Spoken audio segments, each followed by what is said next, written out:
No se diga más. No se diga más. Por Top Latina.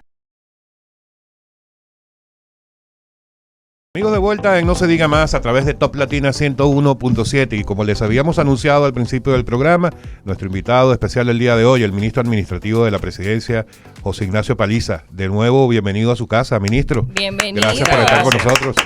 Muchas gracias por tenerme aquí y gracias por la cortesía de su invitación.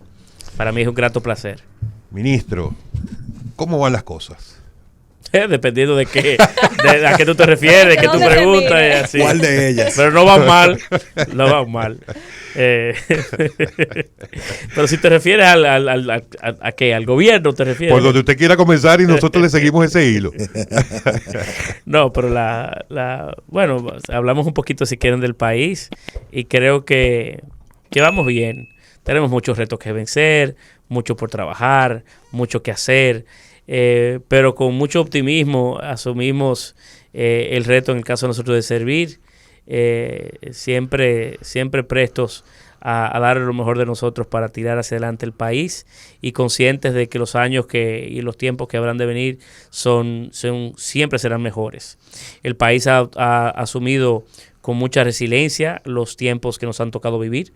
Los últimos años han sido duros en el marco de la realidad internacional, de la realidad que por vía de consecuencia vive la República Dominicana, pandemia, guerra, ahora huracanes. Sin embargo, en cada uno de esos espacios hemos tenido la capacidad en unidad de tirar hacia adelante y de salir más fortalecidos. Somos referentes en materia de crecimiento económico, referente en manejo de la pandemia, de recuperación. Llamamos la atención de la comunidad internacional y sobre todo los mercados más sofisticados de lo oportuno que es invertir en República Dominicana. Son muchos los temas y los elementos que nos hacen venir aquí decir a boca llena, como ciudadano más que como político y funcionario, de que el país tiene motivos y elementos por el que sentirse que vamos caminando, bueno, con siempre muchos obstáculos, pero que vamos caminando siempre hacia adelante. Vamos a iniciar ya con hechos concretos. Luego que pasó el huracán Fiona, evidentemente el gobierno ha tenido que volcarse a prestar ayuda a toda la zona este y la zona del norte del país. ¿Cómo estamos al día de hoy? Hemos visto que ya se han estado recuperando o reconstruyendo viviendas, se han estado restableciendo distintos servicios que habían sido interrumpidos. Al día de hoy, ¿cómo estamos? ¿Cuánto nos falta para lograr recuperar todo lo que se perdió? Bueno, es que de repente te encuentras con realidades diversas. La República Dominicana es un país que tiene pobreza estructural, y ciudadanías y poblaciones vulnerables que cuando pasan fenómenos de esta naturaleza quedan muy evidentes, quedan muy manifiestos. Entonces, cuando vas a interceder o vas a trabajar en una barriada, te encuentras que tienes una casa que quizás fue impactada directamente por la tormenta, pero que la de al lado no corre necesariamente una suerte muy distinta. Entonces tienes que prestar también atención a aquellos que no han sido tan marcados o tan afectados por la tormenta, pero que sí necesitan de la mano amiga del gobierno, del Estado. Hemos podido recuperar en tiempo récord casi todo el sistema eléctrico de las zonas afectadas, que en materia de infraestructura son los más afectados, porque se cayó gran parte de las cadenas de distribución y de comercialización que existían, y hemos podido restablecer el servicio eléctrico en casi todo el territorio, por no pecar en la generalización. Y bueno, hemos podido recuperar quizás el 70% de las casas que fueron directamente afectadas por Fiona.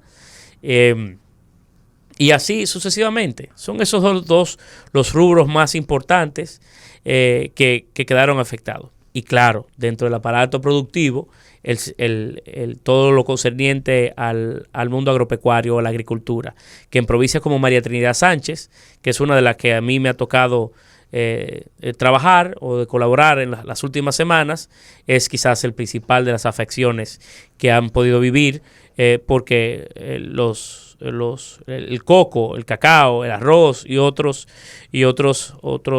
productos que tienden a dedicarse en sus zonas rurales quedaron muy afectadas. Ministro, y para los microempresarios, ¿qué ha hecho el gobierno, los microempresarios que resultaron afectados por el paso de la tormenta?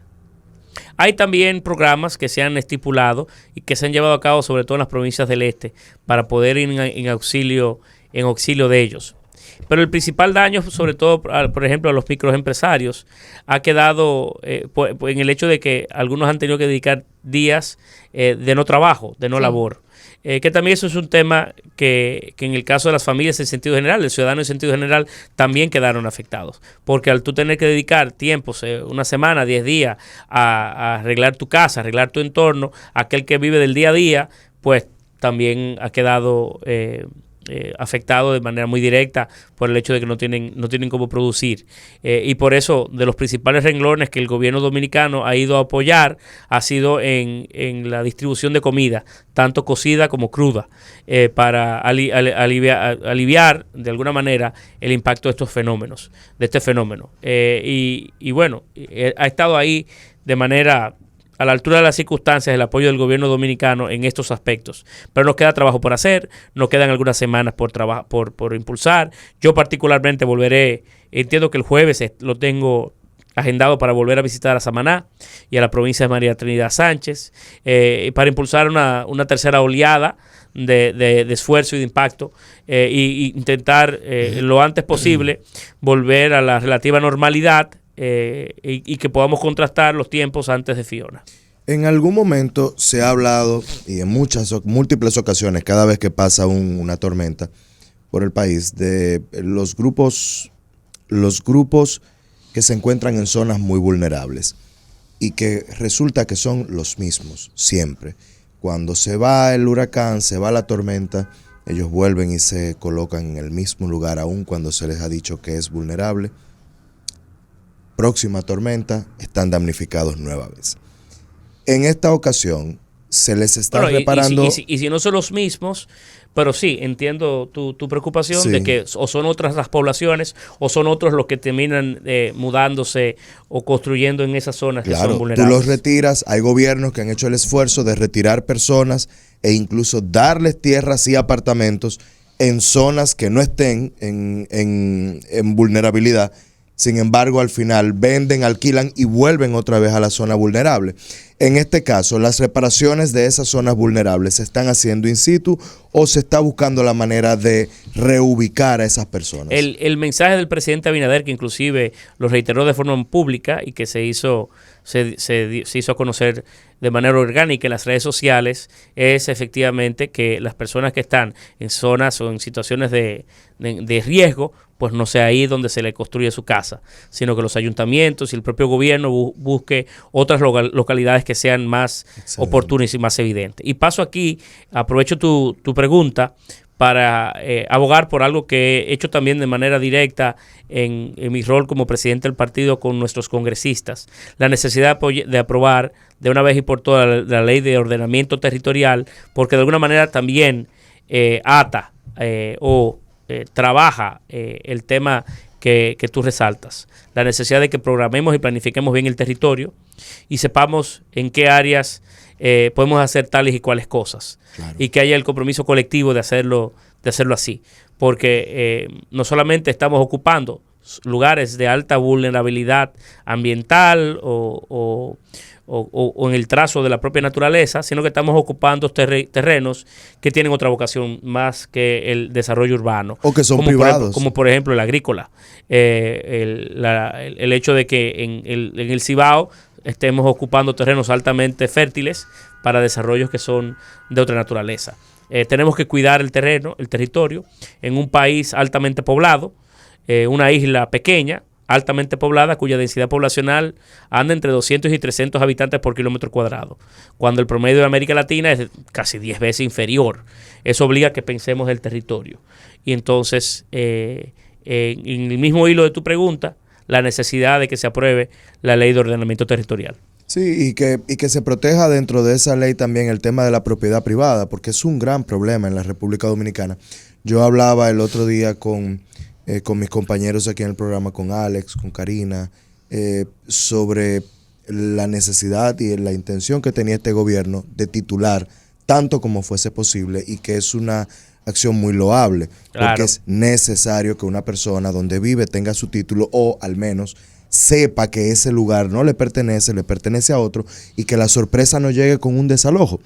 Y hablando de esos temas, supe... No, y además que lo hace, aparte de la seguridad que te da, tener el espacio donde tú vives y que tú has podido construir y, Claro. y has desarrollado tu familia y que es de Te tu cambia la propiedad, también te hace sujeto de derecho y sujeto de crédito, perdón, y que vas a poder mañana ir a poder buscar un préstamo en un banco y encontrar una garantía que pueda soportarla.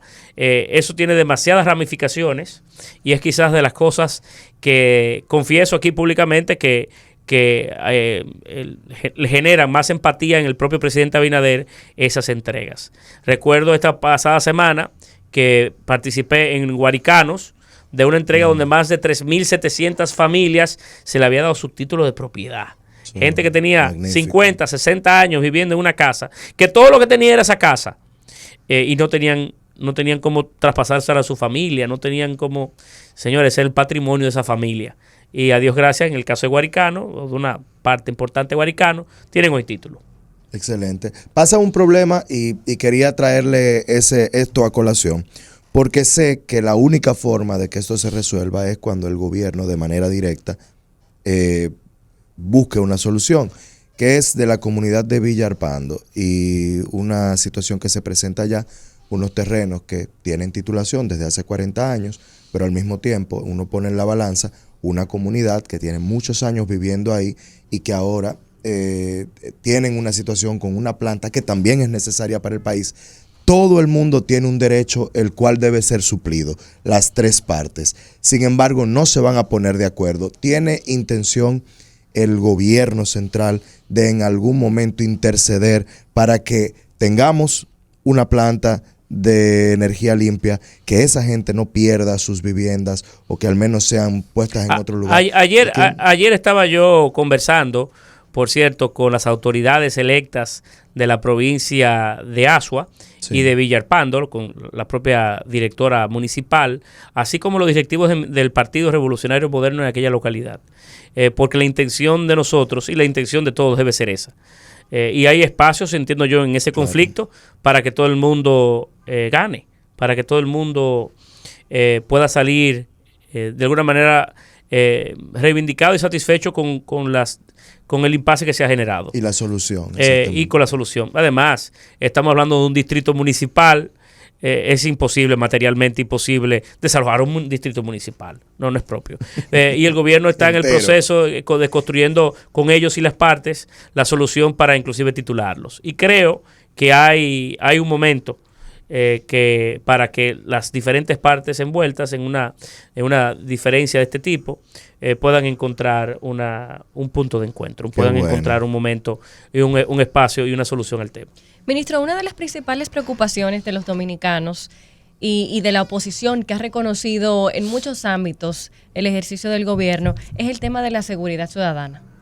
¿Cuáles acciones podremos ver en los próximos meses para mejorar en ese tema y para garantizar a la ciudadanía dominicana de que realmente el tema se está tomando en serio? No, pero se está tomando en serio. Inclusive yo creo que nunca antes se había tomado tan en serio. Y había habido un esfuerzo sistemático, día a día, con un seguimiento del propio presidente de la República y de la energía adecuada para sacar el tema de la reforma, por ejemplo, a la Policía Nacional. Es un reto importante, una deuda que tiene el Estado Dominicano hace muchos años para con la policía y con la sociedad, cambiar la forma inclusive en el que el propio policía se percibe como un servidor público. Es un servidor público más, que tiene una función sensible, pero es un servidor público. Y se están haciendo marcados esfuerzos para generar un antes y un después, pero tomará tiempo. Y el propio presidente dijo en un momento determinado que antes que mejore, empeorará. Porque las reformas son así. Las reformas obligan al choque, obligan a la contradicción y obligan a que hay siempre opuestos y reacciones opuestas. Y es natural. Pero se está haciendo iniciativas de diversas órdenes, de equipar mejor a los policías, de pagarles mejor, de profesionalizarlo, de establecer una carrera o una formación que vaya de días, como era anteriormente, a años. Y hay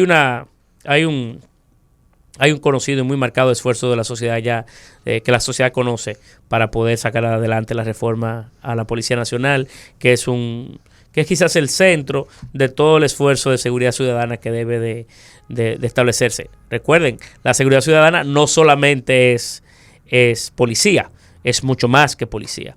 Pero se está trabajando en las diferentes aristas que conllevaría a tener un país mucho más organizado, mucho más pacífico, y donde la seguridad de todos esté debidamente garantizada.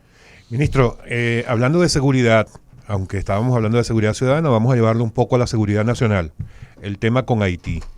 El presidente ha sido enfático haciendo el llamado a la comunidad internacional de que es urgente una solución que no venga exclusivamente de República Dominicana, sino que venga del apoyo del resto del mundo. La situación en Haití se sigue complicando, todo indica que se sigue complicando en términos de seguridad. ¿Cuál es la situación hoy día? ¿Hay alguna señal por parte de la comunidad internacional de que pueda haber una solución en breve? Nosotros hemos logrado generar, el propio presidente Abinader ha logrado generar, y es algo que debemos reconocérselo a él, una interés y conciencia de la comunidad internacional para con Haití. Cuando acudimos inicialmente en los primeros días del gobierno a diferentes escenarios internacionales en el que nos tocaba participar o en conversaciones con líderes de la comunidad internacional, había un distanciamiento muy marcado, había un desinterés muy marcado. Y sin embargo eso ha ido cambiando a través del tiempo. Hay ambientes y vientos que soplan, que hacen entender que la comunidad internacional ha vuelto a girar su mirada hacia Haití. Y claro, nosotros los dominicanos, decía el embajador Sillier, el viceministro y Sillier, que nosotros nunca nos podíamos cansar de Haití, porque lo tenemos al lado, porque son nuestros vecinos y porque vivimos en una realidad que no podemos cambiar. Y por eso tenemos que hacer todos los esfuerzos que estén a nuestro alcance y los que no, para que la comunidad internacional ponga toda su mirada, su intención, sus esfuerzos por ayudar a Haití a salir de la problemática. Y los dominicanos no ser ajenos a ese tema. Durante mucho tiempo el gobierno dominicano dio la espalda al tema haitiano, no le interesaba el tema haitiano. Y nosotros hemos también intentado cambiar esa matriz, porque debemos ser nosotros los principales promotores de que Haití pueda encontrar y que la comunidad internacional colabore, encontrar una ruta que los lleve a ellos a tener paz, a poder tener una mejor institucionalidad, que es muy frágil, y que puedan volver a generar y a diseñar el futuro de esa nación. ¿Podemos garantizar hoy día que la seguridad está reforzada en la frontera? Así es, lo hemos reforzado en personal y en equipamiento. Y hay hoy también, para volver un poco atrás, una marcada, una diseñada y planificada estrategia para con la frontera. Las fronteras no solamente son sus entradas, ni son militares apuestos allí, ni es el levantamiento de un muro como el que estamos haciendo ahora.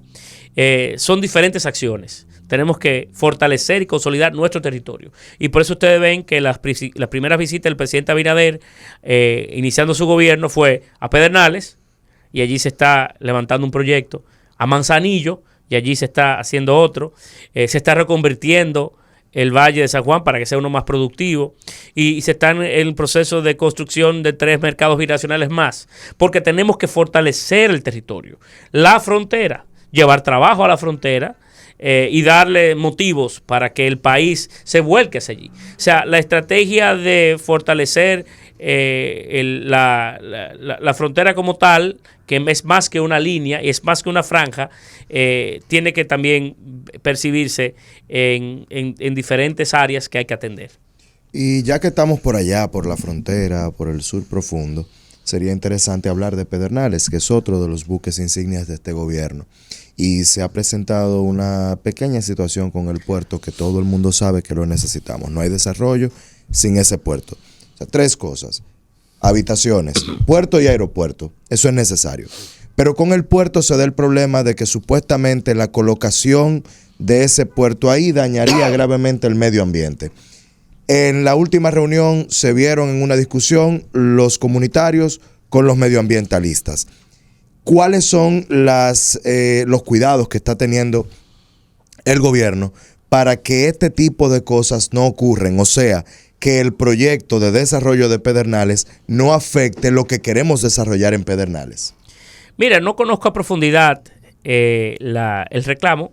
He leído en las redes sociales la posición de cuerpos como el Grupo Jaragua, que por la información que tengo es una entidad seria, es una entidad que hace una labor honesta y una labor a la altura del propósito y la nobleza del propósito que conlleva o que lo hace constituirse.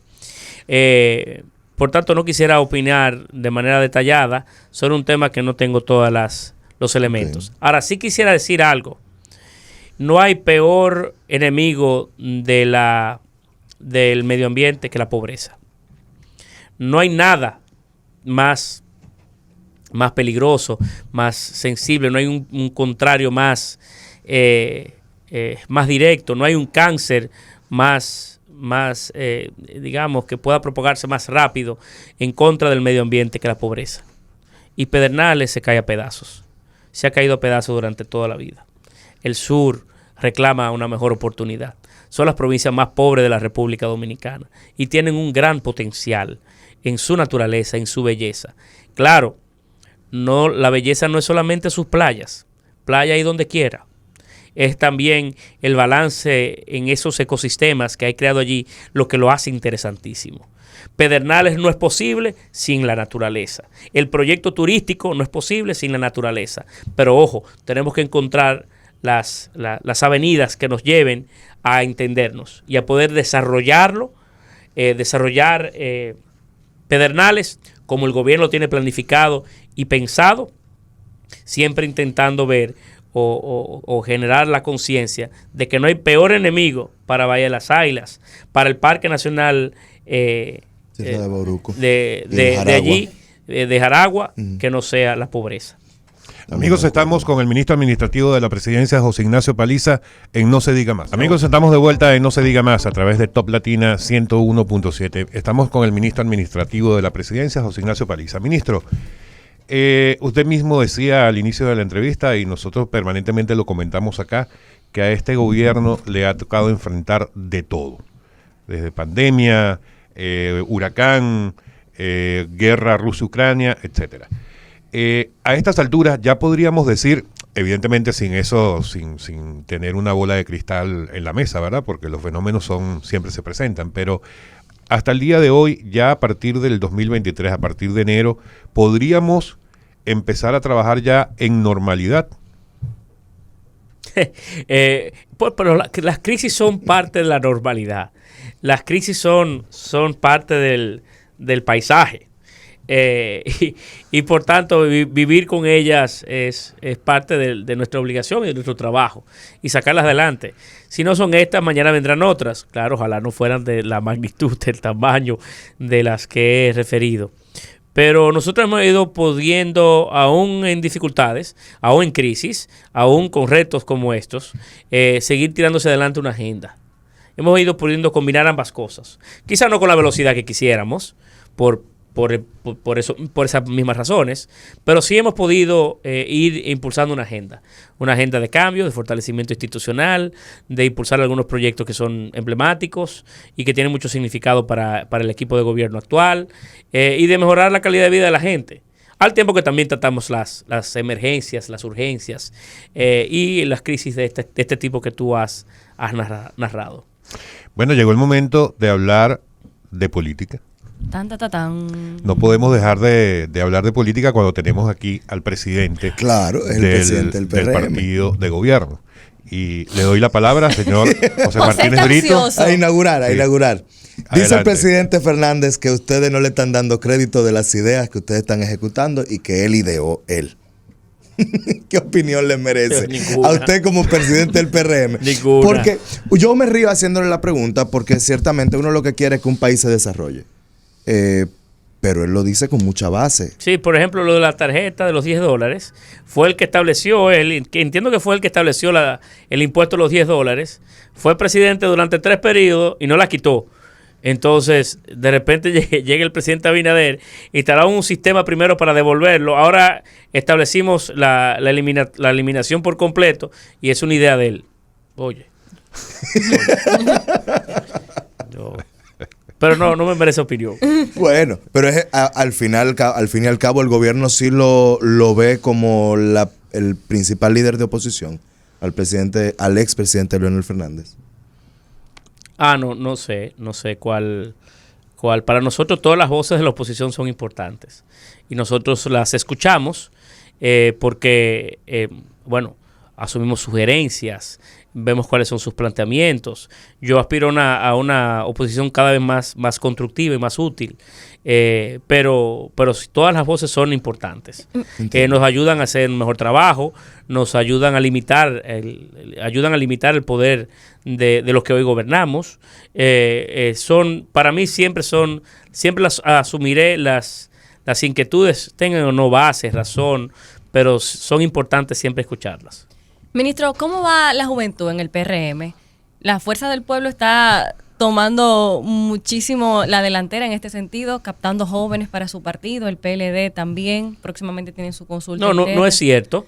¿Cómo está la juventud? ¿Cuáles son esos jóvenes líderes? No es cierto. Ambos partidos, los partidos principales de la oposición, no hacen otra cosa que exhibir a quienes nos gobernaron durante 20 años. Esa es la realidad. En el PRM ha habido un proceso de renovación a través del tiempo que ha sido, que es real. Inclusive gran parte del liderazgo en algunas emblemáticas provincias son figuras de una nueva generación. Y me atrevo a hablar del Distrito Nacional, donde tienes de senadora a Farideh Raful, donde la alcaldesa también, aun cuando de una familia política, es una mujer de vanguardia, donde tienes a Wellington Arnott, a David Collado, a Orlando Jorge Villegas. No me cansaría de mencionarte nombres del distrito para que veas que son nuevos actores. Fellito Suberví. Excelente en el distrito, pero en el resto del país. Pero también pasa igual en La Vega con Kelvin Cruz, o ha pasado en Puerto Plata, donde el presidente del partido también es de una nueva generación. Pudiera dedicarle mucho rato a hablar de la realidad política del territorio y es una nueva generación de políticos la que corre por las venas del PRM y que no se vislumbra o no se visibiliza igual en los demás partidos del sistema, sobre todo los partidos de oposición, que nos presentan las mismas caras que hace 20 años y que quieren volver a gobernar con los mismos métodos y las mismas figuras de hace 20 años, la vieja política. Pero todos hablan de la vieja política ahora. Ayer Rafael Paz también nos habló de la vieja política. Está de Ministro, moda. ayer le decía... No es que está de moda, es que hay contrastes que se presentan en un ambiente político como este. Aquí hay dos alternativas. O vuelves al pasado o miras al futuro. Y la sociedad dominicana tendrá 2 alternativas. O miran al pasado o miramos hacia el futuro. Por eso nosotros decimos no mire para atrás. Porque para atrás ni para coger impulso. Por múltiples razones. Muy bien. Entonces hay dos realidades que se van a presentar en los próximos torneos electorales y que hoy la sociedad tendrá que tomar su decisión. Es que a Rafael Paz le recomendábamos ayer que dejara de hablar de la vieja política porque hay alguien por allí que se ha sentido ofendida.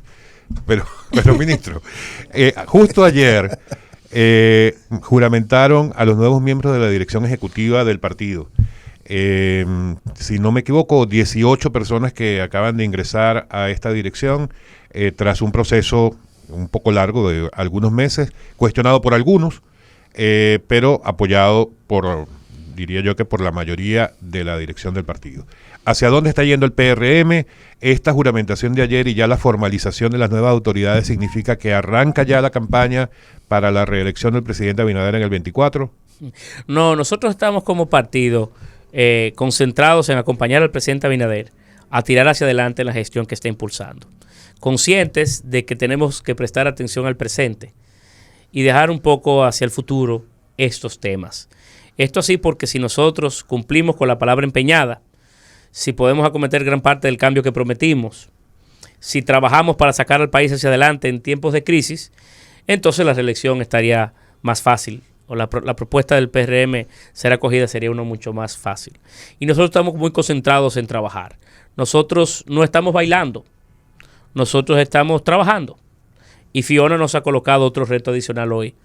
Y ya llegará el momento de hablar de política partidaria, de propuestas y de trabajar un poco los elementos que nos diferencian de otras propuestas electorales. ¿Tiene vocación el PRM para hacer convención para la elección de su candidato presidencial para el 2024? Porque Guido Gómez Mazara vino, se sentó en esa misma silla que está ahí y dijo que él es precandidato presidencial del PRM para la candidatura presidencial del 24 y que él aspira a que haya convención. No, la propia ley estipula los mecanismos para elegir nuestro candidato, nos obliga a métodos y a procesos que debemos de vivir a lo interno de la organización política. Pero vuelvo a repetir, nosotros estamos concentrados en otras cosas. Nosotros no estamos sino trabajando por sacar al país hacia adelante y no estamos en esas diatribas, no estamos muy enfocados hoy, estamos en otra cosa. Es interesante otros temas que, por ejemplo, la gente habla y que es bueno aclararles. Hay una gran parte de la sociedad dominicana que entiende que a la República Dominicana se le está presionando políticamente con el tema haitiano. Y a veces, yo que más o menos entiendo sé la respuesta, es bueno que personas como usted, que es, digamos, el principal vocero de la presidencia, pueda decirle a las personas si realmente hay una presión de la comunidad internacional, por ejemplo, para recibir refugiados en la República Dominicana de nacionalidad haitiana. No, pero yo nunca he conocido esas expresiones que en algunos momentos han hecho de que la comunidad internacional quiere que República Dominicana lo asuma, de fusiones, realmente en los ambientes que yo he tenido a bien participar, no he escuchado propuestas de esa naturaleza. Y si alguien se atrevería a proponer, por ejemplo, que nosotros asumamos espacio para refugiados, ustedes saben cuál sería la respuesta. La solución a Haití tiene que ser en Haití. Y la solución del problema de haitiano tiene que ser construida principalmente por los haitianos. Y claro, la comunidad internacional, hasta por un tema de humanidad, por un tema que va más allá de las diferencias que pueden existir y de las formas y de los procesos internacionales y todas esas cosas, debe ir en auxilio del ciudadano común haitiano que necesita de una mano amiga en momentos como estos. Pero la solución de Haití tiene que construirse en Haití. Ministro, yo le voy a hacer una pregunta personal ahora. ¿Qué ha sido lo más difícil que le ha tocado desde que empezó la gestión de gobierno del presidente Luis Abinader hasta ahora, a usted como ministro administrativo de la presidencia? Está muy fácil, el tiempo. Conjugar el tiempo. Es difícil balancear el tiempo. Ser padre, ser esposo, ser todavía relativamente joven, ser presidente del partido. Espérese, bastante joven. Espérese, ministro, bastante joven. Porque bueno, en edad, porque la juventud tiene que ver poco con edades, tiene que ver con actitudes. Bueno, si me siento joven yo. Por eso, tiene que ver con actitud. No, yo conozco jóvenes muy viejos y viejos muy jóvenes, pero tiene que ver mucho con el tiempo. Es una difícil tarea, una proeza casi diaria, en poder combinar ambas cosas. Ayer yo llegué a mi casa a las 12 de la noche de Palacio. ¿Y es un buen jefe el presidente? Es un buen jefe, pero para él no hay día de fiestas, para él no hay fin de semana, para él no hay horarios. Luis Abinader es una máquina de trabajo que nos cansa a todos y a veces... yo creo que él piensa que él es sereno y que el Palacio me dura a las 3 a 4 de la mañana trabajando. Ay, Dios mío. Pero el presidente es un formidable ejecutivo que le da seguimiento desde los grandes temas hasta el detalle. Y es un privilegio poder acompañarlo en esta travesía, porque he podido, más allá de lo que lo conocía, he podido ver una inclusive mejor versión de Luis Abinader, consagrado, apasionado, que quiere dejar un legado, que quiere construirlo, que quiere ser distinto y que no piensa hoy en otra cosa es un sacerdocio el que ha asumido el de trabajar por su país. Ministro, ya que entramos ya que Karina se fue por la vía personal. Y se va a las 3, 4 de la mañana, pero a las 9:30, 9 está ahí otra vez. Anda, Sí. Su hijo se queja de esa falta de tiempo para él. Todavía él no tiene ese nivel de conciencia, tiene 5 años, y no lo expresa con palabras, pero sí lo noto todos los días, la necesidad y la falta. Claro, No hay debe dudas empezar. de que se vive. Llegaste por fin. Tú lo sientes. Papá, llegaste. Y la necesidad de tener... Es muy duro esa pregunta tuya. Es muy dura. Pero sí, necesita de su papá. No hay dudas. Y cuando él crezca, que tenga esa conciencia, ¿qué le va a responder José Ignacio para justificar este tiempo que no le ha podido dar? Bueno, él también encontrará las pasiones de su vida y también será papá. O espero yo que sea papá. Pero quisiera que a través de la vida que yo decidí, que es una dura, el de la política, pero que ojalá que al culminar o a madurar en mi vida como individuo y como profesional y como político, pueda sentirse orgulloso de un buen nombre y de ejemplos y que haya sido una muestra de trabajo y que él pueda sentirse, digamos, orgulloso de que su padre emprendió una difícil tarea, una difícil labor, pero que al fin y al cabo mereció la pena y dejó algo. Hizo cosas. Pero bueno, ojalá él también decida su propio futuro. Yo quisiera que fuera pelotero, que venciera los 703 jonrones de Albert Pujols. Él tiene toda la capacidad de hacerlo. Yo sé que va a tener el tamaño para poder, y las habilidades físicas para esa tarea. Y bueno, ya le compré un bate, estoy en eso. Estamos trabajando para eso. Estamos trabajando en eso. Interesante. Podría ser basquetbolista, pero... No, tampoco para opacar a los demás. No, claro que no. Por eso que se dedica a la pelota, porque vaya. Con ese 6'3", 6'4" que va a tener. Yo estoy...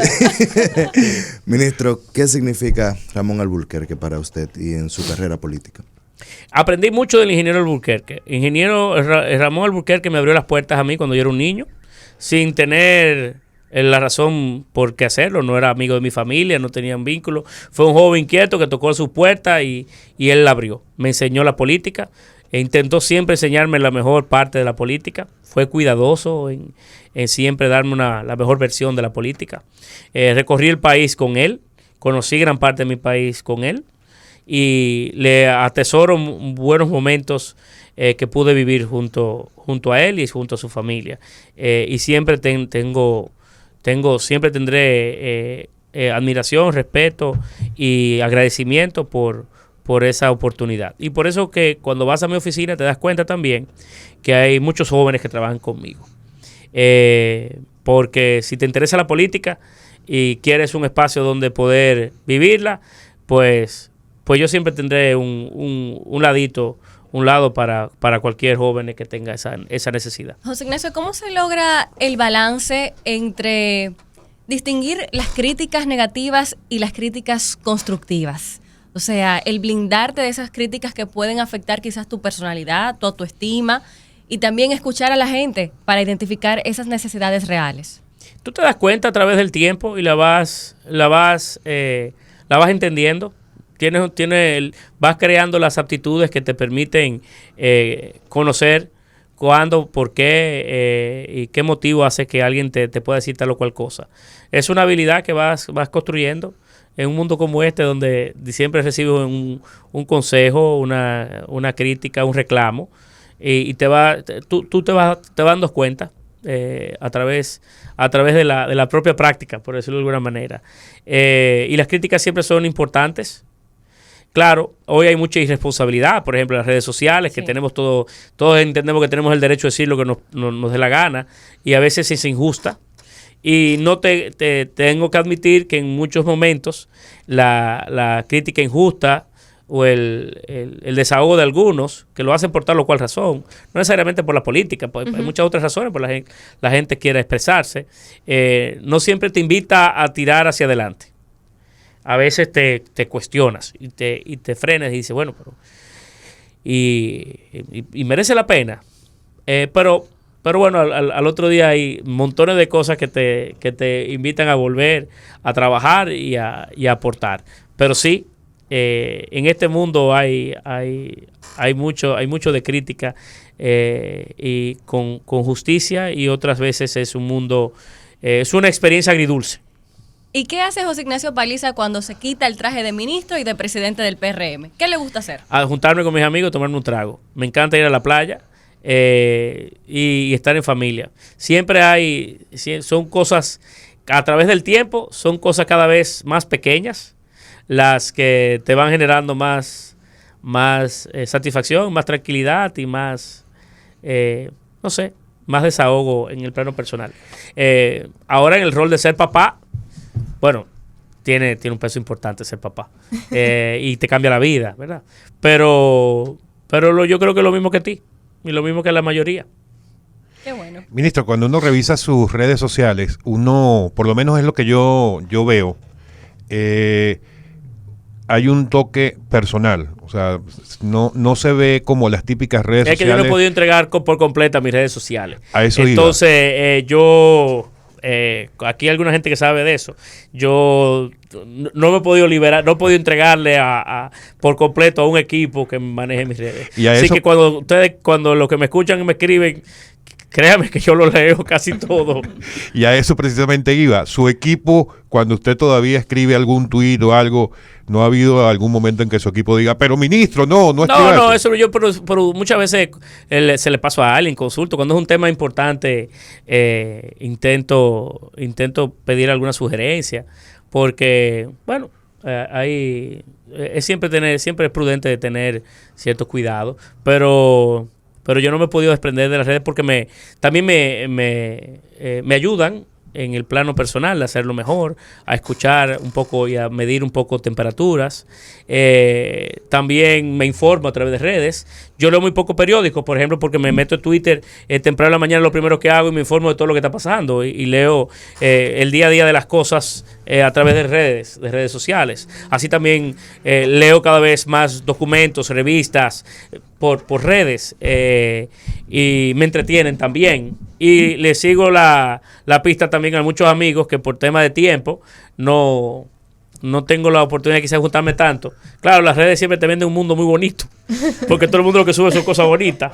Pero por lo menos le sigo el rastro a algunos amigos que tengo mucho que no veo y bueno, le escribo, lo molesto, relajo con ellos. Y como presidente del PRM, ¿de qué te sientes orgulloso? Mira, el principal legado que hemos podido construir en estos 4 años, que es quizás la principal arma que el PRM sobre todo exhibió en el proceso pasado, fue la unidad de nuestra familia, de nuestra organización. Hemos podido en este trayecto mantener un partido cohesionado, unido, sin grandes diferencias, y las diferencias hemos podido sortearlas internamente, sin ningún vestigio de división, sobre todo en una familia, la revolucionaria, que veníamos de los modelos antiguos, donde siempre estaba presente el temor a que las diferencias pudieran generar disidencias y estridencias y divisiones.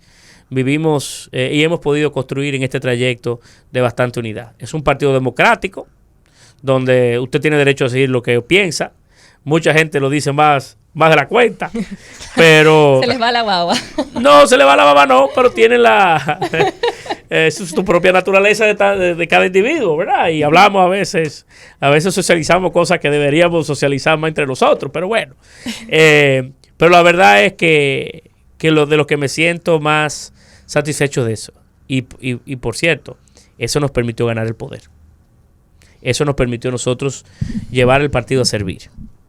Y eso es un logro de todos, de 40 o 50 mil hombres y mujeres que formamos la estructura del partido, que somos los dirigentes del partido, debidamente organizados. Claro, cientos de miles colaboramos en esa suerte, pero que puedo yo, como presidente del partido, sentir la satisfacción y el orgullo de que con 37, 38 años de edad y una directiva nueva del partido, pues pudimos construir el momento que nos llevó al poder después de casi 20 años en el que nos encontrábamos sin esa oportunidad de servir.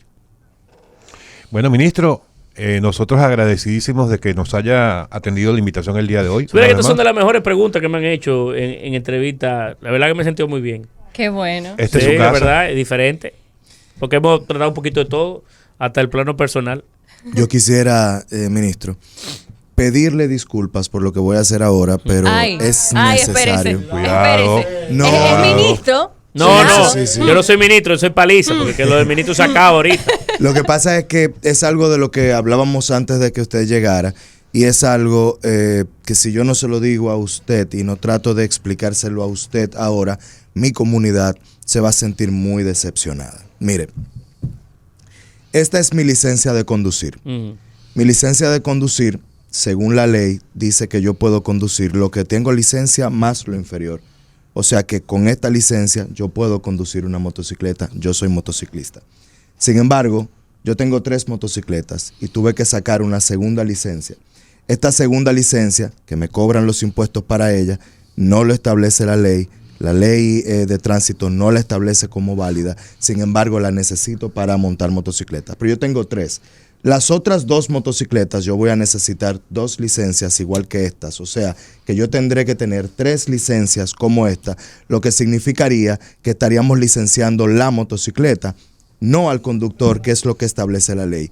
Por otro lado, si usted verifica este código QR, en ese código QR, cuando yo lo reviso y le doy un lector de QR, me da datos personales sobre mi persona y eso es exactamente lo que está en mi casco, lo que me coloca a mí en peligro, porque cuando yo ando montando, cualquier persona, yo con el casco puesto, sabe perfectamente todas mis informaciones, porque aunque ahora se ha tenido la seguridad, en ese momento hasta el tipo de sangre y mi dirección aparecía en mi casco. Yo entiendo que para cumplir la ley no es necesario violar otras y conocemos la comunidad de moteros que tengo como hablar en representación de ellos, que en la República Dominicana queremos más seguridad. Sabemos que el Estado está haciendo su esfuerzo para que la seguridad ciudadana sea una realidad. Sin embargo, nosotros quisiéramos que el Estado, a través del Intrant, por favor, en algún momento siquiera se siente a ver los requerimientos que estamos haciendo esta comunidad, porque lo que se nos está exigiendo hasta cierto punto es ilegal y repito, para cumplir la ley no es necesario violar otra. Voy a pasar el mensaje, voy a pasar tu mensaje. Yo no soy motero, ¿qué tú dices? Motero, sí, soy Motero. motociclista. Motero, no soy motero. Yo de fresco que se lo haga a usted esa acotación, porque No, yo sé que usted no pero tiene muy que bien. ver con esto.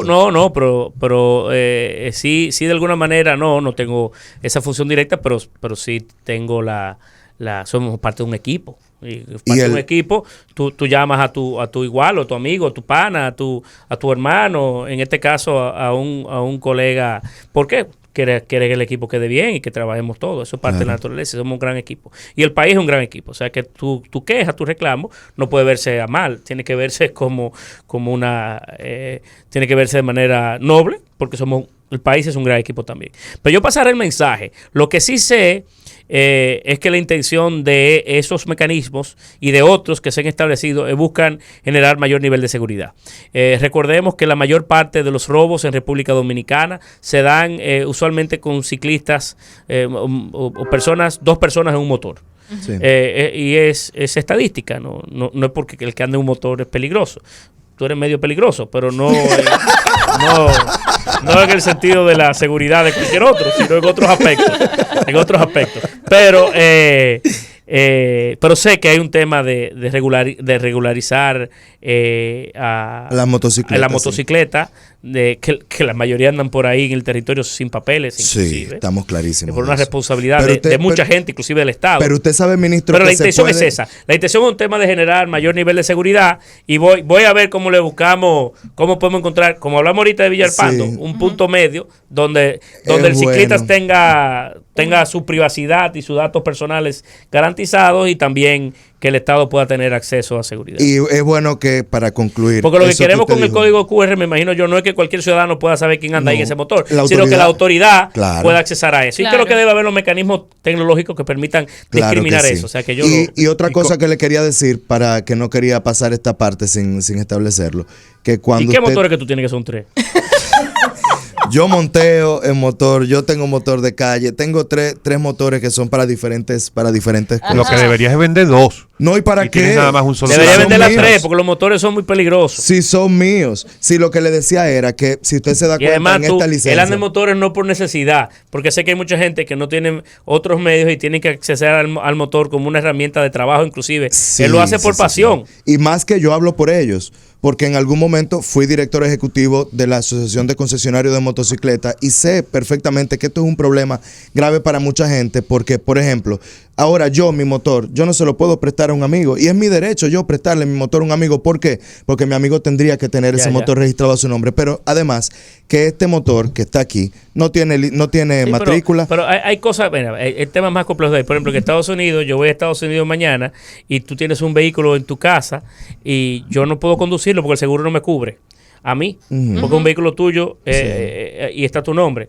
O sea, hay temas que cada sistema tiene sus curiosidades. Pero yo estoy de acuerdo contigo, tenemos que ver cómo lo mejoramos. Busca un punto medio. Y tenemos y creo que pueden aparecer los puntos medios. Perdone que haya Y ahorita tomado mi diferencia con los motores, más o menos lo dejé inferido, fue que mi padre a todos nosotros nos inculcó a los hijos no andar muy cerca de motores porque él tuvo un accidente siendo joven y lo marcó mucho profundamente y siempre nos estimuló a intentar utilizar los motores lo menos posible por eso. Dicen que hay 2 tipos de motoristas, el que se va a caer y el que ya se cayó. Sí, exactamente.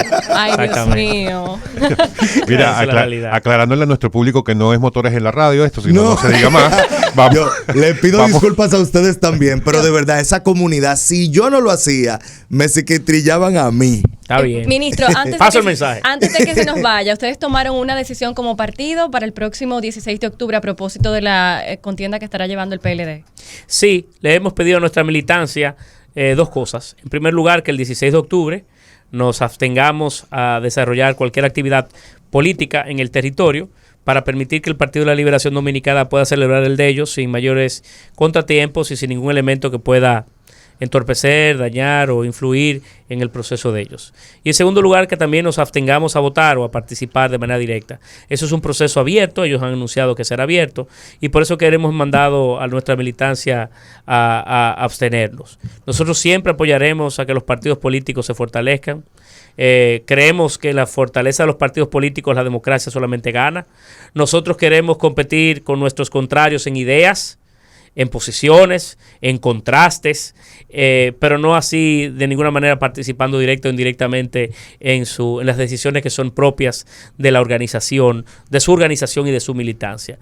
Y por tanto, le hemos solicitado a la militancia del partido en sentido general a que permita que ellos celebren su evento sin las inferencias que en algunos otros momentos, algunos partidos, no es el caso nuestro, pero tenían como costumbre. Nosotros no queremos repetir los modelos del pasado.